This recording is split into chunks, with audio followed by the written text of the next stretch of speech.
अस्सलाम वालेकुम। उम्मीद करते हैं आप सब खैरियत से होंगे। मैं शहजाद चौधरी और आज मेरे साथ तशरीफ़ फरमा हैं चौधरी ज़ीशान सुरा। ये हमारे कॉलेज के बहुत ही कंपिटेंट टीचर हैं। एमएससी फ़िज़िक्स इन्होंने किया हुआ है और फिज़िक्स पढ़ाते हैं उधर। हाँ जी, तो ज़ीशान साहब मेरे बहुत अच्छे फ्रेंड भी हैं, दोस्त भी हैं मेरे, और साथ ही बहुत अच्छे फिज़िक्स के टीचर भी हैं। बहुत सारी इनकी कहते हैं कि फ़ैन फॉलोइंग है, बहुत सारे बच्चे इन्हें लाइक करते हैं। तो इनकी बातों को भी सुनेंगे एंड पे। चलें, जिस वीडियो पर रिएक्शन करते हैं उस वीडियो का टाइटल कुछ इस तरह है, चीन भारत की पॉलिटिक्स में फंस गया।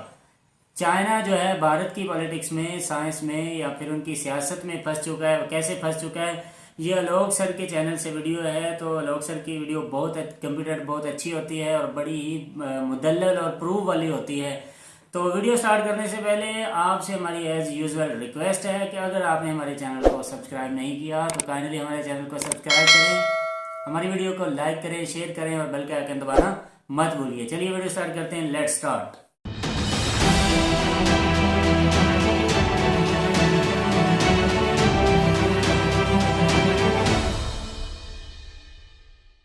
इस वीडियो में बताई गई सारी जानकारी पब्लिक प्लेटफॉर्म पर उपलब्ध है। इसमें ऐसी कोई जानकारी नहीं दी गई है जिससे हमारे सुरक्षा बलों की गोपनीयता भंग होती है। डिफेंस डिटेक्टिव सेना का सम्मान करता है और उन्हीं जानकारियों के आधार पर काम करता है जो सार्वजनिक रूप से मौजूद हैं।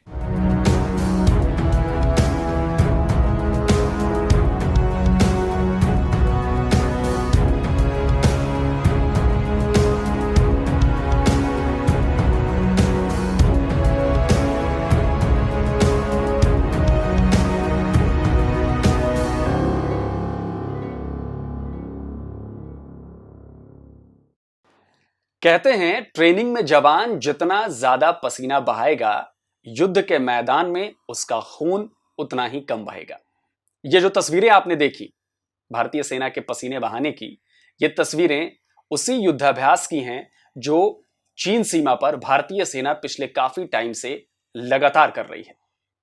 नमस्कार दोस्तों, डिफेंस डिटेक्टिव के एक और एपिसोड में आपका स्वागत है। मेरा नाम है आलो।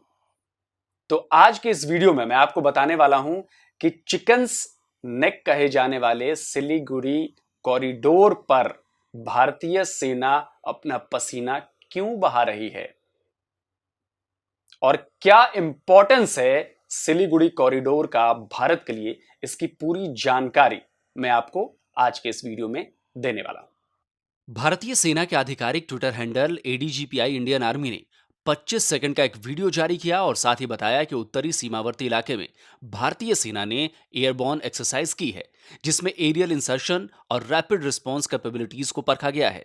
इस पूरे एक्सरसाइज में एयरबॉर्न ट्रूप्स को एयरलिफ्ट किया गया, बड़े पैमाने पर उन्हें पहले से चुने गए इलाके में ड्रॉप किया गया। इसमें रैपिड रीग्रुपिंग के जो मानक तय किए गए थे उन्हें हासिल किया गया। बेहद अहम टारगेट्स का सर्विलांस और अपने ऑब्जेक्टिव्स को पूरा करने का मिशन किया गया है। 25 सेकंड का जो वीडियो आर्मी की तरफ से ट्विटर पर डाला गया है उसमें पैराट्रूपर्स विमान में चढ़ते नजर आ रहे हैं, फिर वो विमान से पैराड्रॉप के लिए जंप करते नजर आ रहे हैं। इसी वीडियो में आगे दिख रहा है कि आसमान में एक एक कर मशरूम की तरह पैराशूट खुलते जा रहे हैं। वीडियो में ये जो विमान दिख रहा है वो भारतीय वायुसेना का C-130J सुपर हर्क्यूलिस है। अमेरिका से लिए गए ये विमान बेहद जबरदस्त हैं। वीडियो में दिखता है कि जवानों के C-130J से छलांग लगाने के बाद आसमान में हर तरफ बस पैराशूट ही पैराशूट नजर आ रहे हैं।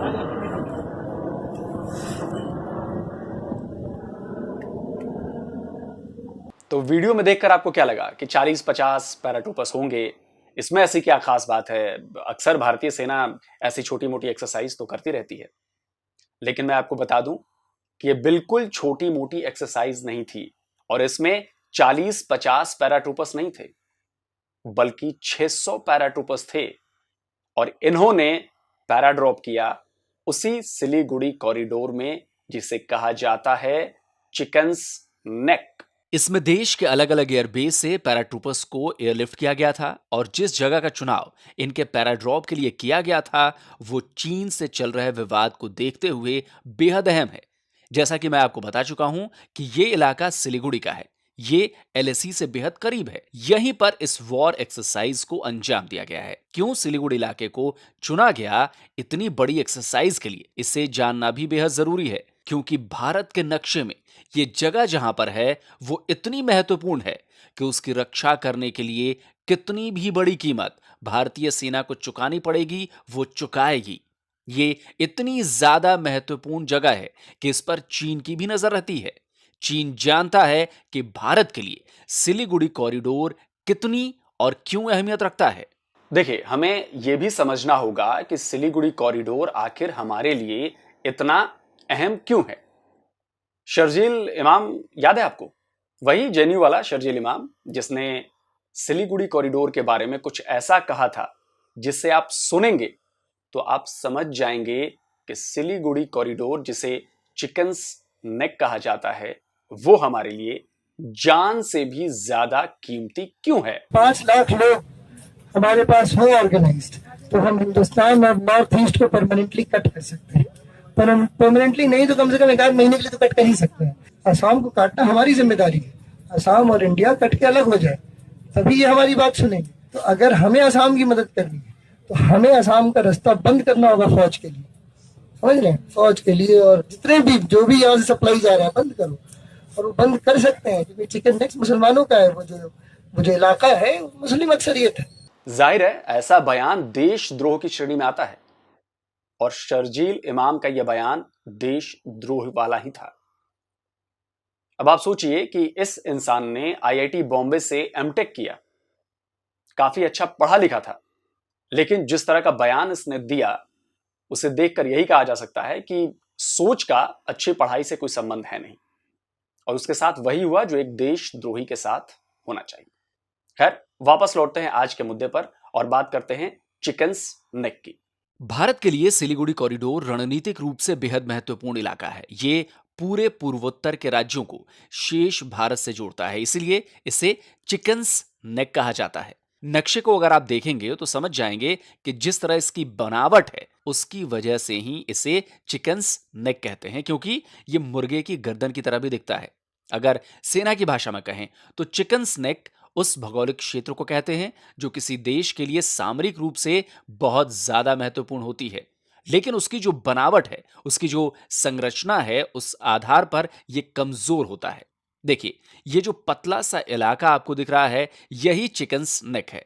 एक तरफ नेपाल है, इधर भूटान है, नीचे की तरफ बांग्लादेश है और ऊपर तिब्बत है जिस पर चीन का कब्जा है। सिलीगुड़ी कॉरिडोर करीब 60 किलोमीटर चौड़ा है। कई जगह तो इसकी चौड़ाई सिर्फ 25 किलोमीटर ही है। ये कितनी इंपॉर्टेंट जगह है, इस बात का अंदाजा आपको इससे हो जाएगा कि अगर भारत और चीन में युद्ध हुआ तो पता है चीन की सबसे पहली कोशिश होगी इसी पर अटैक करने की, सिलीगुड़ी कॉरिडोर पर अटैक करने की, उस पर अपना कंट्रोल करने की, उस पर अपना कब्जा करने की। क्योंकि अगर ऐसा हो गया तो समझ लीजिए पूरे नॉर्थ ईस्ट इंडिया का जो कनेक्शन है मेनलैंड यानी भारत, शेष भारत से, वो टूट जाएगा, वो खत्म हो जाएगा। संपर्क टूटने का मतलब है नॉर्थ ईस्ट में जितनी भी सेना हमारी मौजूद है वहां पर हम कुछ सप्लाई नहीं कर पाएंगे, और युद्ध की स्थिति में सप्लाई लाइन अगर बंद हो गई तो अंजाम क्या होगा इसके बारे में बताने की जरूरत नहीं है। इसीलिए सिलीगुड़ी कॉरिडोर हमारे लिए जान से भी ज्यादा कीमती है। यह इसलिए भी जरूरी है क्योंकि इसके पास भारत तिब्बत भूटान का ट्राई जंक्शन है। इससे नेपाल की सीमा भी लगती है और बांग्लादेश की सीमा भी। साल 2016 में जिस डोकलाम में चीन के साथ हमारा विवाद हुआ था वो जगह भी इसी के करीब है। इस पूरे कॉरिडोर में हमने ट्रांसपोर्ट का इंफ्रा भी डेवलप किया हुआ है। यहां पर ट्रेन और सड़क का जाल फैला हुआ है। ऐसा इसलिए किया गया है क्योंकि चीन के किसी भी संभावित हमले से निपटने के लिए इसी सिलीगुड़ी कॉरिडोर का इस्तेमाल हथियार, गोला बारूद, टैंक, मिसाइलें, एयर डिफेंस सिस्टम्स, दूसरे हथियार और रसद को सीमा पर पहुंचाने में किया जाएगा। चीन को भी सिलीगुड़ी कॉरिडोर की अहमियत का बहुत अच्छी तरह से पता है और इसी वजह से उसने कब्जे वाली जो तिब्बत का इलाका है, कब्जे वाला, वहां पर सिलीगुड़ी कॉरिडोर के आसपास उसने अपने सैन्य ढांचे को, जो मतलब मिलिट्री इंफ्रास्ट्रक्चर जिसे कहा जाता है, उसे बहुत ज्यादा डेवलप किया है। 130 मीटर चौड़ी सड़कें बना ली हैं, एयर स्ट्रिप्स बना लिए हैं, बाकी दूसरे साजो सामान रखने की जगह बना ली हैं, तो इसका सीधा संदेश है कि अगर युद्ध की स्थिति आती है तो सबसे पहले सिलीगुड़ी कॉरिडोर पर ही अटैक करेगा। और ऐसा ये सब कुछ तैयारी उसकी इसी को मद्देनजर रखते हुए की गई है। तो ऐसी ही किसी स्थिति से निपटने की तैयारी में भारतीय सेना लगी है, क्योंकि बुरे से बुरे हालात के लिए तैयारी करनी ही पड़ती है। अगर आप तैयार नहीं हैं तो फिर आप दुश्मन को धूल नहीं चटा सकते। चूंकि 1962 में हमारा तैयार ना होना ही हम पर भारी पड़ा था, इसलिए भारतीय सेनाएं किसी भी तरह की चूक नहीं करना चाहती हैं। पिछले 2 साल से, यानी जब से चीन के साथ एलएसी पर हमारा विवाद शुरू हुआ है, तब से भारतीय फौज लगातार युद्ध की तैयारी कर रही है। लगातार वॉर एक्सरसाइजेज हो रही हैं। चीन को सीधा संदेश दिया जा रहा है कि इस बार तैयारी पूरी है। अभी हाल ही में भारतीय सेनाओं ने अंडमान निकोबार आइलैंड्स पर भी ऐसी ही ट्रेनिंग की थी। लद्दाख में भी इसी तरह की एक्सरसाइज की जा चुकी है। गौर करने वाली बात यह है कि जैसे ही सिलीगुड़ी कॉरिडोर में एक्सरसाइज खत्म हुई अभी 24-25 मार्च को, उसके बाद चीनी विदेश मंत्री वांग यी बिन बुलाए भारत पहुंच गए। उन्होंने यहां पर अजीत डोभाल से मुलाकात की, जो हमारे राष्ट्रीय सुरक्षा सलाहकार या जिसे हम एनएसए कहते हैं, उनसे मुलाकात की।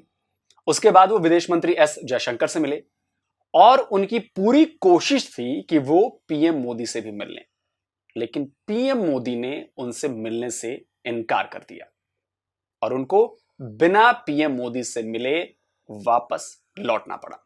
चीनी विदेश मंत्री वांग यी का इस तरह भारत आना बहुत बड़ा संकेत देता है कि चीन को अपनी गलती का एहसास हो चुका है।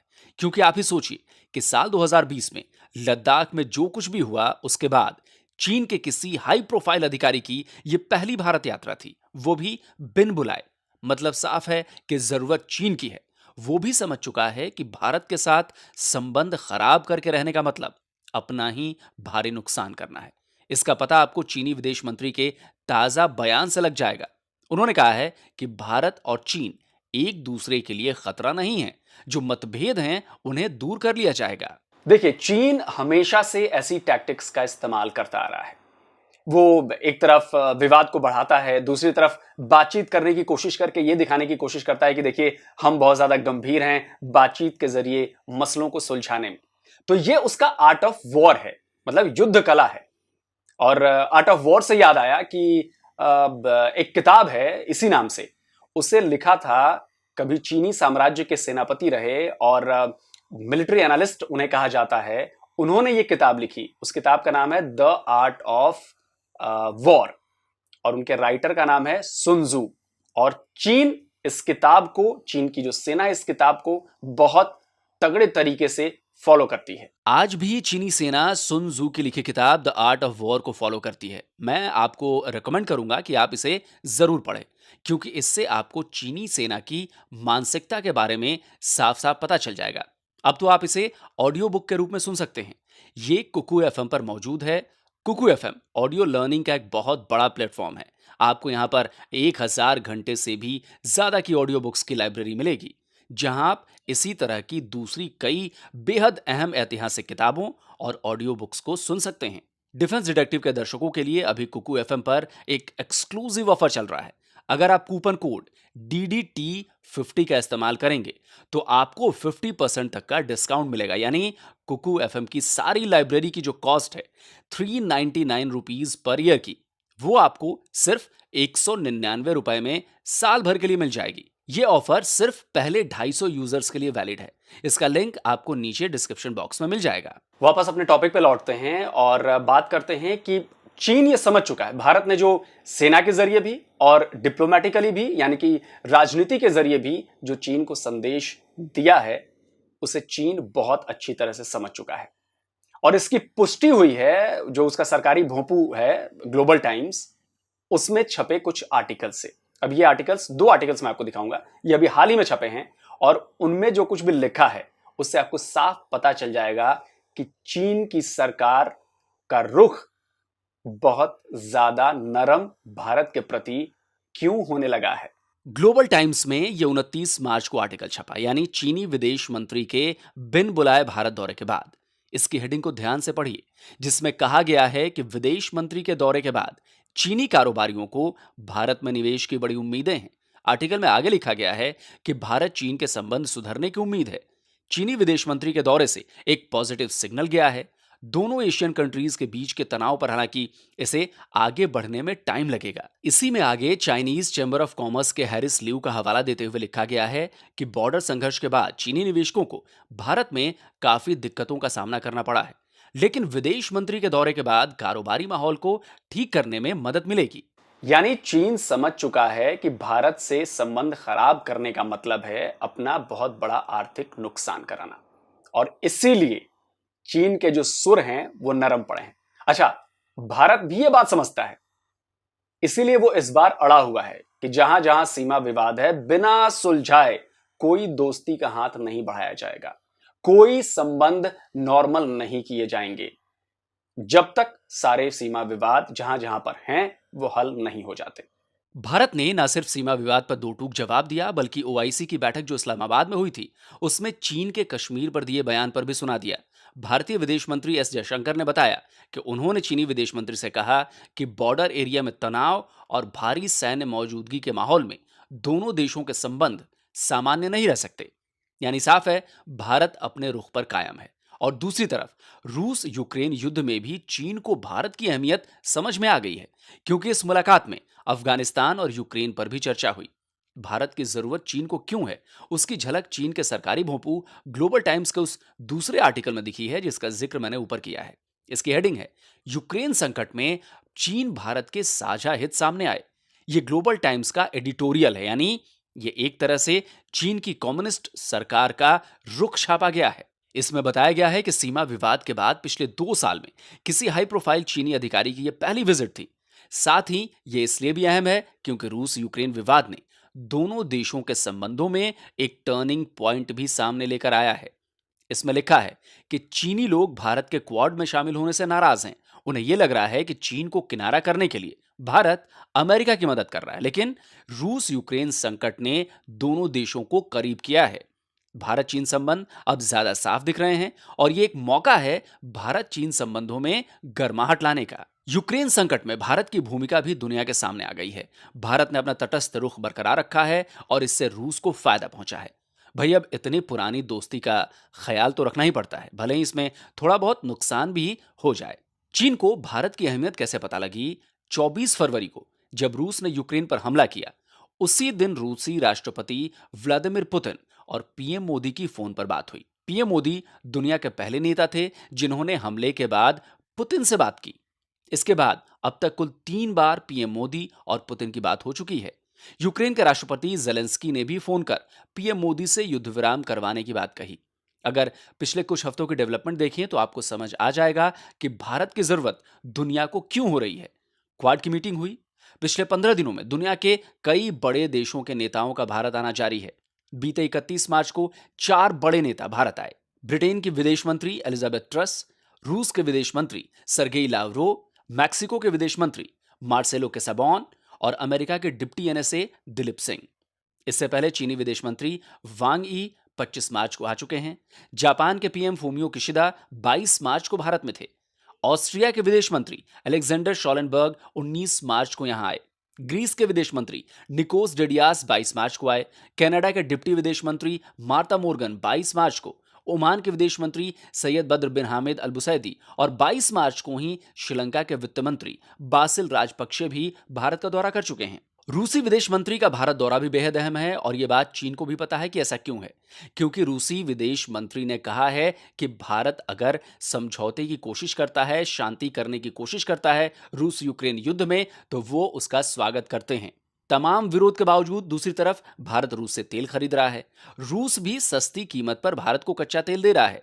रुपीज रूबल में ट्रांजैक्शन का सिस्टम भी करीब करीब पक्का हो चुका है। यानी इस वक्त भारत इस संकट के वक्त एक बिग प्लेयर बनकर उभरा है और चीन इसकी अहमियत समझता है, इसीलिए उसके रुख में इतनी नरमी आई है। जाहिर है चीन अपनी गलती मान चुका है, दिख रहा है, वो चाहता है कि संबंध दोबारा से पहले जैसे हो जाएं, लेकिन इस बार ऐसा होगा नहीं। भारत ऐसा होने नहीं देगा। भारत को भी मौका मिल गया है कि भाई इस बार ऐसे नहीं जाने देंगे आपको, इसीलिए 2 साल से वहां पे तनाव जारी है। तो दोस्तों, उम्मीद करता हूं कि ये जो एनालिसिस मैंने की वो एनालिसिस आप लोगों को पसंद आई होगी, और पसंद आई है तो भाई ज्यादा से ज्यादा शेयर कीजिए, ज्यादा से ज्यादा लाइक कीजिए, क्योंकि आप सबको पता है कि सबसे सटीक और सबसे सही जानकारी वाला वीडियो आपको डिफेंस डिटेक्टिव पर ही मिलता है। और उन लोगों से हाथ जोड़कर गुजारिश है जो नए आए हैं चैनल पर, कृपया हमारा चैनल सब्सक्राइब करें और ऐसे ही ताज़ा वीडियो, नए वीडियोस देखते रहें। तो जल्दी हाजिर होता हूं एक और नए वीडियो के साथ। नमस्कार, जय हिंद।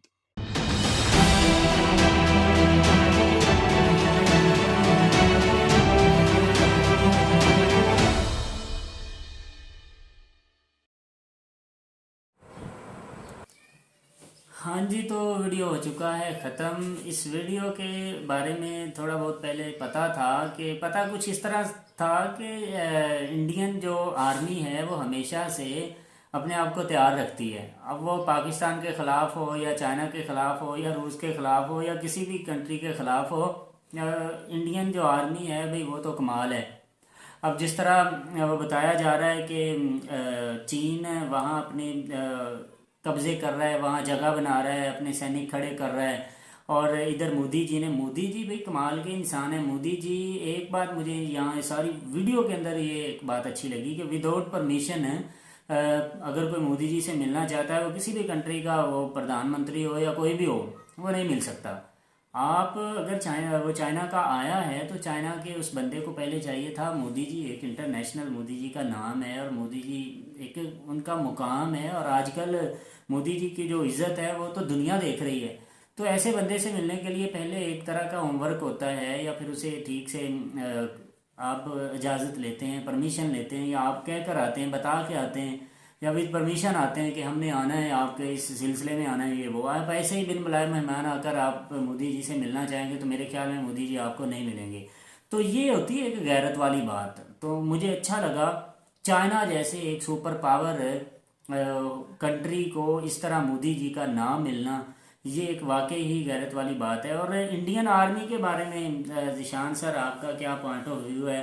क्योंकि शुरू में बोला गया कि वो जवान जो ट्रेनिंग में अपना पसीना बहाते हैं, वो युद्ध के मैदान में जब जाते हैं तो उनका खून इतना नहीं बहता जितना अगेंस्ट सामने हमला करने वाले सैनिक का बह जाता है। तो इसके बारे में ये जो भी इंडियन आर्मी की हमेशा से रही है, जैसे मैंने देखा, मैंने पढ़ा, पहले वीडियो देखते रहे हैं इंडियन आर्मी के बारे में, ये ऐसी कौमें होती हैं, ये ऐसी आर्मी होती है जो पहले से तैयार रखती हैं। ये प्लानिंग है, जैसे पैरा ट्रूपर की वो पहले से प्लानिंग कर रही है कि ऐसा हो सकता है, इसलिए हमें पहले तैयार रखना चाहिए, उतरना पड़ सकता है। ये उनका जो अच्छा पॉइंट है। ये जो सारे मामलात हैं, ये इनके जो बैड इफेक्ट हैं वो चाइना के ऊपर होंगे। वो लद्दाख वाला मामला जो था उसमें भी इन्होंने, इंडियन आर्मी ने बहुत फाइट किया, बहुत इमेज बढ़ा इनका। इस हवाले से जो चाइना है ना, वो फिर चाहता है कि मैं दोबारा अटैक करूं और जो मामलात हैं वो हैंडल करूं, लेकिन अब ऐसा हो नहीं सकता क्योंकि अब हालात चेंज हो गए हैं। जो इंडियन आर्मी है, जैसे पीएम है उनका, वो बड़ा केयर टेकर हो गया है, मुख्तलिफ ममालिक में जाके अपना जो इम्प्रेशन है वो बढ़ा रहा है, जिसके हवाले से उनको बड़ा जो एज है वो मिल रहा है और उनको एज मिलना भी चाहिए। जो इंटरनेशनल लेवल पे ना बड़ा फॉरेन पॉलिसी उनकी बहुत अच्छी है, पाकिस्तान से निस्बत उनकी ना। और मजीद उनके जो इकदाम है ना, वो पीएम जो है रोजाना डे बाई डे खुद को इम्प्रूव करने की कोशिश कर रहा है कि मैं जो है ना वो इंटरनेशनल लेवल पे खुद को भी, आवाम को भी प्रोटेक्ट करूं, सारा करूं। तो इस लिहाज से कश्मीर वाला जो मामला है, जो मामला चल रहे हैं वहाँ पे, जो चाइना है वो उनके खिलाफ बयान दे रहा है, वो ऐसी में आके सारा कुछ कर रहा है, इसके वाले से भी वो जो है ना वो उनको ख्याल करना चाहिए। तो वो ना मिलना पीएम का, ये तो एक बड़ा जेस्चर है। ये जो अवाम के पास जो उनके पॉपुलैरिटी है वो तो बढ़ गई है इस हवाले से। और वहाँ पहले तो उनकी फैन फॉलोइंग बहुत ज्यादा थी, और अब ये इनकी दवाई एक प्रॉपर प्लानिंग होता है, किसी कंट्री में जाके मिलना प्लान होता है, जो उन्होंने नहीं किया, जो उनकी मिस्टेक उन्होंने शो करवाया कि भाई आप इस तरीके से हैं तो हम आपसे बात करेंगे। हाँ जी, तो मोदी जी ने बोला हम इतने आम नहीं है, बल्कि बड़े रेयर हैं हम, तो इतनी आसानी से तो वो नहीं ना करेंगे भी एक दफा आप आए और ऐसे आए और बिन। अच्छा जिशान सर, ये देखें एक ही खिता है बरसगीर, हम और वो एक ही दिन एक ही टाइम पर आज़ाद हुए और वो बहुत ज़्यादा तरक्की के हामिल बन चुके हैं, तरक्की पजीर से निकल कर वो तरक्की याफ्ता मुल्क बन चुका है। वहाँ की टेक्नोलॉजी और वहाँ की सारी जितनी भी पॉलिसीज़ हैं वो पाकिस्तान की निस्बत बहुत अच्छी हैं। तो इस हवाले से अगर आपसे पूछा जाए difference between Narendra Modi ji and Imran Khan या प्राइम मिनिस्टर ऑफ पाकिस्तान, तो आप क्या कहना चाहेंगे इस पे? और नरेंद्र मोदी की जो उन्होंने पॉलिसी बनाई हुई है ना, वो पॉलिसी बहुत अच्छी है। वो उनको फॉलो कर रहे हैं, उनके वज़रा हजरात फॉलो कर रहे हैं, उनको लेके चल रहे हैं, आगे बढ़ रहे हैं।